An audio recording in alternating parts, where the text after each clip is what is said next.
Hello everyone, this is Siddharth Patel. Welcome to Magnet Brains. Magnet Brains एक complete free education platform है। इसका मतलब यह है कि मैग्नेट ब्रेन्स पर हम आपको 2 चैप्टर फ्री में देने के बाद बाकी के चैप्टर्स के लिए हम आपसे कोई फी चार्ज नहीं करते हैं, ना ही कोई सब्सक्रिप्शन की मांग करते हैं। मैग्नेट ब्रेन्स पर आपकी बुक का पहला चैप्टर से लेकर लास्ट चैप्टर तक ये तमाम चैप्टर्स आपको मिलेंगे, वो भी बिल्कुल फ्री ऑफ कॉस्ट। आज के इस वीडियो में बेसिकली हम लोग बात करने वाले हैं why do we study political theory. Political theory क्या होता है उसका एक इंट्रोडक्शन मैं आपको ऑलरेडी दे चुका हूं। उसके बाद में हमने बात की थी व्हाट इज पॉलिटिक्स, पॉलिटिक्स क्या होता है, और मैंने पॉलिटिक्स के अलग अलग एंगल, अलग अलग कॉनोटेशन, अलग अलग इंटरप्रिटेशंस मैंने आपको बताए थे। अब बारी आती है कि हम पॉलिटिकल थ्योरी पढ़ते क्यों है। ठीक है, ये चैप्टर देखो मोर और एवर सिमिलर है, जो पहले वाले टॉपिक में था वही इस टॉपिक में आ जाएगा, थोड़ा सा वर्ड चेंज हो जाएगा। तो अगर आपने बहुत शांति से एक बार भी आपने इसको रीड कर लिया, मेरे वीडियोस देखने के बाद एक बार भी अगर आपने इस चैप्टर को रीड कर लिया अपनी बुक में, तो वो वेल एंड इनफ होगा आपके एग्जामिनेशन में बहुत अच्छे स्कोर करने के लिए। ठीक है, तो इसमें कंफ्यूज नहीं होना है, इसमें चीजें रिपीट हो रही हैं, लेकिन अच्छा है ना, आपका तो सिलेबस कम हुआ, एक बार रीड कर लो, एक बार पढ़ लो, तो चीजें आपको ऑटोमेटिकली क्लियर हो जाएंगी। ठीक है, now what is the subject matter of political theory. Political theory के क्या क्या सब्जेक्ट मैटर है? Movement, development and change, values and principle, democracy, freedom, equality. ठीक है, पॉलिटिकल थ्योरी में हम पढ़ते हैं क्या क्या डेवलपमेंट हो रहे हैं, क्या क्या चेंज हो रहे हैं। Change in the sense change हो रहा है पहले की डेमोक्रेसी में और आज की डेमोक्रेसी में, चेंज हो रहा है पहले की फ्रीडम में और आज की फ्रीडम में, चेंज हो रहा है पहले की इक्वालिटी में और आज की इक्वालिटी में। ठीक है, सो ये जितने भी वैल्यूज, प्रिंसिपल, डेवलपमेंट, चेंज, जो भी नए नए कॉन्सेप्ट्स आ रहे हैं, नए नए डेवलपमेंट हो रहे हैं, इन तमाम चीजों को, इन तमाम कॉन्सेप्ट को हम लोग कहाँ समझते हैं? इन तमाम चीजें और इन तमाम कॉन्सेप्ट को हम लोग समझते हैं पॉलिटिकल थ्योरी में। ठीक है, different country may try to protect such values by enriching them in their constitution, as is the case with the American and Indian constitution. अलग अलग कंट्री अपने अपने कॉन्स्टिट्यूशन में इन प्रिंसिपल्स को कहीं ना कहीं एनरिच करती है, इन प्रिंसिपल को अपने कॉन्स्टिट्यूशन में कहीं ना कहीं डालती है। जैसे डेमोक्रेसी, फ्रीडम, इक्वालिटी, ये सब अमेरिकन कॉन्स्टिट्यूशन में प्रेजेंट है, ये सब इंडियन कॉन्स्टिट्यूशन में प्रेजेंट है। फ्रांस में बात की जाती है फ्रीडम, इक्वालिटी, इन सारी चीज़ों की। तो अलग अलग जितनी भी कंट्रीज हैं, वो सभी कंट्रीज इन वैल्यूज़ को एस्पायर करती है, इन वैल्यूज़ के टूवर्ड्स देखती है, और वो चाहती है कि उनकी कंट्री में ये वैल्यूज़ रहे। और बहुत सारी कंट्री तो क्या करती है, इन्हीं वैल्यूज़ को वो अपने कॉन्स्टिट्यूशन में एड ऑन कर देती है, ताकि जो उनके पीपल है, ताकि जो उनके सिटीजन्स हैं, वो इन वैल्यूज़ को इंजॉय करें। ठीक है, समझ में आ गया? How did these ideas come into existence. अब सवाल आएगा, सर ये डेमोक्रेसी, फ्रीडम, इक्वालिटी, ये आइडिया आए कहां से, ये आइडिया एग्जिस्टेंस में कैसे आए? ये एक हमें सवाल देखने को मिलेगा। They emerge due to debate, ideas and discussion of various thinkers. ये हमें आइडिया कहां से आए? डिबेट से पता चला, डिस्कशन से पता चला, अलग अलग लाइक माइंडेड पीपल्स, ठीक है, जो अलग अलग पॉलिटिकल फिलोसोफर्स थे, पॉलिटिकल थिंकर्स थे, उनके डिबेट से, उनके डिस्कशन से ये आइडिया एग्जिस्टेंस में आए हैं। ठीक है, उनके उससे ये आइडिया एग्जिस्टेंस में आए हैं। ठीक, their application in the society. अब इन आइडियाज की जो एप्लीकेशन है, ठीक है, हमने ये देख लिया कि पॉलिटिकल थ्योरी का क्या सब्जेक्ट मैटर है, तो ये हम देख चुके हैं कि ये रहा इसका सब्जेक्ट मैटर। फिर बात आई कि ये आइडिया आए कैसे, तो हमने ये भी इसका ओरिजिन पॉइंट निकाल लिया कि आइडिया एग्जिस्टेंस में कैसे आया, तो इसका हमने ओरिजिन पॉइंट भी निकाल लिया।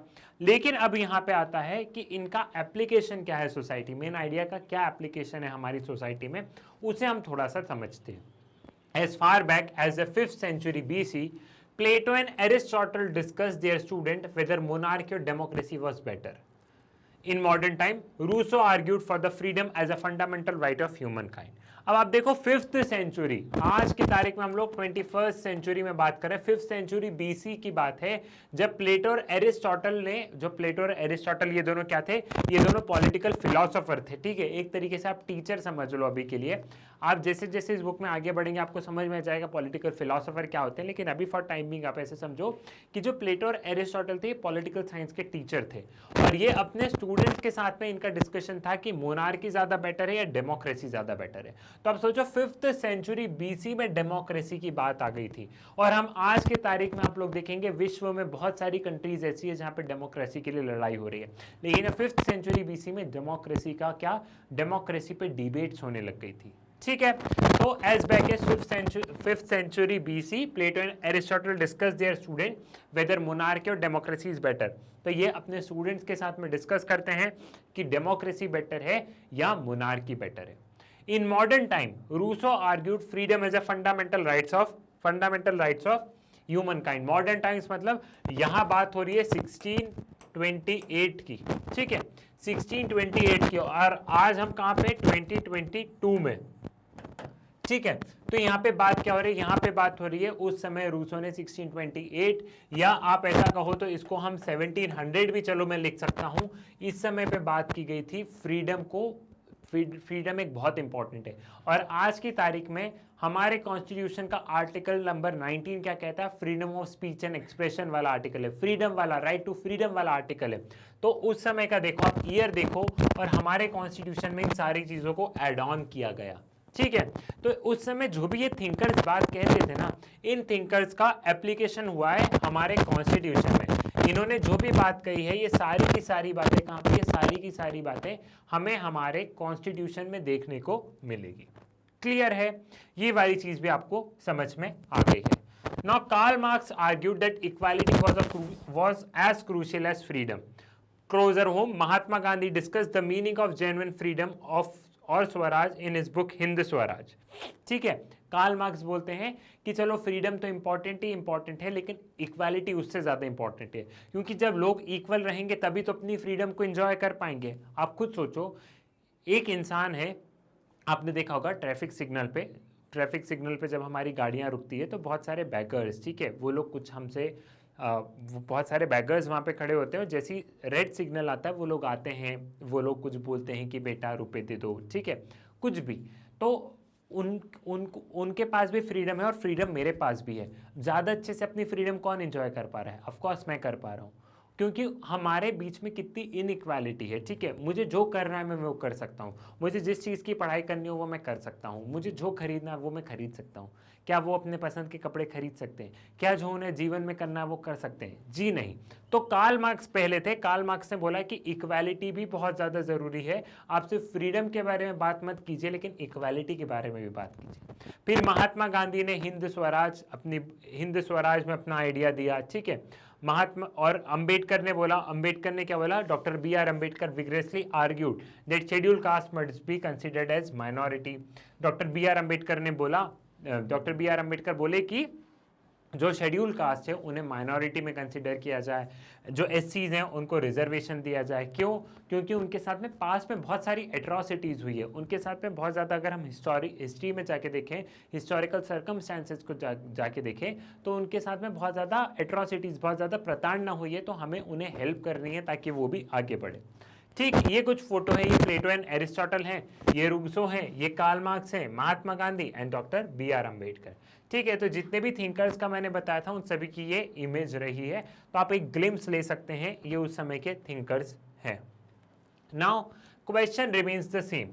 Political theory is a systematic study of politics which deal with the ideas and principles that shape socio-political life। ठीक है, वही वाली बात है कि पॉलिटिकल थ्योरी क्या है, एक सिस्टमैटिक स्टडी है पॉलिटिक्स की, और ये क्या करता है, ये अलग अलग प्रिंसिपल को शेप करता है, अलग अलग प्रिंसिपल्स का बर्थ होता है, अलग अलग वैल्यूज़ के बारे में हम लोग पॉलिटिकल थ्योरी में पढ़ते हैं, जो कि आज की लाइफ में बहुत ज़्यादा इंपॉर्टेंट है, जो कि आज की पॉलिटिकल लाइफ में बहुत ज़्यादा इंपॉर्टेंट है। It clarifies the meaning of concepts such as freedom, equality, justice, democracy, secularism and so on। ठीक है, ये सारे कॉन्सेप्ट के बारे में पॉलिटिकल थ्योरी बताता है। It probes the significance of principles such as rule of law, separation of power, judicial review, etc। ठीक है, ये अलग अलग प्रिंसिपल की सिग्निफिकेंस को बताता है कि सेपरेशन ऑफ पावर, कि जुडिशरी, लेजिस्लेचर और एग्जीक्यूटिव, इन तीनों के बीच में पावर में सेपरेशन होना चाहिए। ठीक है, इन तीनों के अलग अलग काम है। जुडिशियल रिव्यू, जुडिशरी अगर लेजिस्लेचर, अगर पार्लियामेंट अच्छे से काम नहीं कर रही है तो जुडिशरी क्या करेगी, जुडिशरी उसके लॉ को खत्म कर देगी, तो जुडिशियल रिव्यू होना जरूरी है। और ये क्यों जरूरी है, ये सारी चीजें हम पॉलिटिकल थ्योरी में पढ़ते हैं। This is done by examining the argument advanced by a different thinker in defense of these concepts. Political theorists also reflect upon the current political experiences and point out trends and possibility for the future. ठीक है, अब यहाँ पे ये जो जितने भी सारे कॉन्सेप्ट है ये हम कैसे देखते हैं कि कौन सा कॉन्सेप्ट सही है, कौन सा कॉन्सेप्ट गलत है, ये हम सब देखते हैं। ये जो अलग अलग जो इन्होंने प्रिंसिपल, मतलब ये जो जितने भी कॉन्सेप्ट है इन सबको देखते हैं हम अलग अलग पॉइंट ऑफ व्यू से, अलग अलग थिंकर्स की डिबेट से हम समझने की कोशिश करते हैं कि क्या सही है और क्या गलत है। ठीक, और साथ ही साथ ये जो जितने भी आर्ग्यूमेंट है इनको हम करेंट टाइम में, कंटेम्प्रेरी टाइम में भी रिलेट करने की कोशिश करते हैं कि आज के तारीख में भी हम इसे रिलेट कर पाए। But is all this relevant for us now? क्या ये आज की तारीख में हमें रिलेवेंट है? बिल्कुल रिलेवेंट है, ये सारे कॉन्सेप्ट आज भी रिलेवेंट है।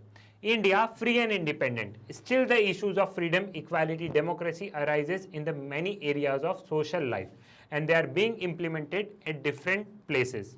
Evolving nature of equality and freedom. ठीक है, इंडिया भले ही आज़ाद है, इंडिया में हम भले ही बोल रहे हैं डेमोक्रेसी, इंडिया में हम भले ही बोल रहे हैं कि फ्रीडम है, इंडिया में हम भले ही बोल रहे हैं कि इक्वालिटी है, लेकिन उसके बाद भी ये जो कॉन्सेप्ट है ये इवॉल्व होते हैं। ये कोई साइंस नहीं है कि प्रूव हो गया तो खत्म हो गया, नहीं, इक्वालिटी अपने आप में इवॉल्व होगा। समय के अनुसार इक्वालिटी की डेफिनेशन बदलेगी, समय के अनुसार डेमोक्रेसी की डेफिनेशन बदलेगी, समय के अनुसार फ्रीडम की डेफिनेशन बदलेगी। ठीक है, सो ये वो वाली बात है।